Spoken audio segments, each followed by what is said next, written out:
பெரம்பலூரில் என்கவுண்டரில் உயிரிழந்த ரவுடி அழகராஜாவின் உடல் கூராய்வு குன்னம் குற்றவியல் நடுவர் நீதிமன்ற நீதிபதி ராஜசேகர் முன்னிலையில் தொடங்கியிருக்கிறது. இந்த நிலையில் உறவினர்கள் வாக்குவாதத்தில் ஈடுபட்டிருக்கிறார்கள். கூடுதல் தகவல்களோடு இணைகிறார் செய்தியாளர் ராஜவேல். ராஜவேல், விவரங்களை பகிர்ந்துக்கலாம்.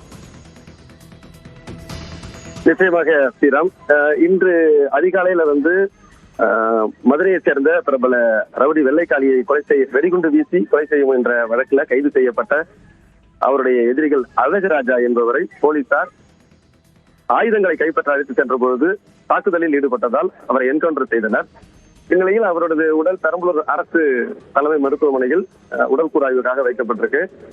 குன்னம் குற்றவியல் நடுவர் நீதிமன்ற நீதிபதி ராஜசேகர் முன்னிலையில இப்ப போஸ்ட்மார்ட்டம் நடந்துட்டு இருக்கு. இப்ப பாத்தீங்கன்னா உங்களுடைய உறவினர்கள் ஒரு 10க்கும் மேற்பட்டவர்கள் அழகராஜோட உறவினர்கள் வந்திருக்காங்க. அவங்க என்ன சொல்றாங்கன்னா, அவர் குற்றவாளியே கிடையாது, அவர் விடுமுறைக்காக ஊட்டிக்கு போயிருந்தவரை மப்டியில போன போலீஸ் கூட்டிட்டு வந்திருக்காங்க.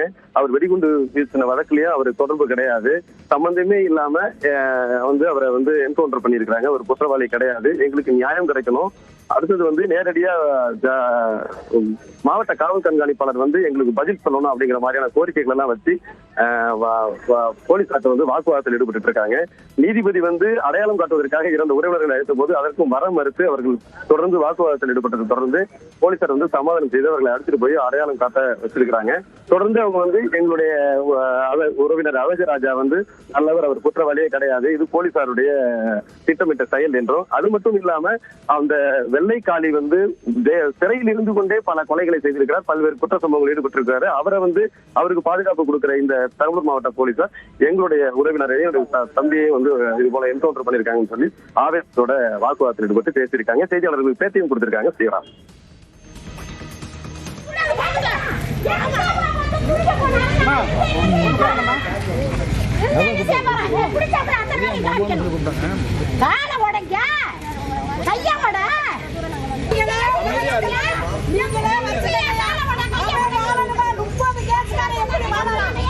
தகவல்களை வழங்கியதற்கு நன்றி ராஜவேல்.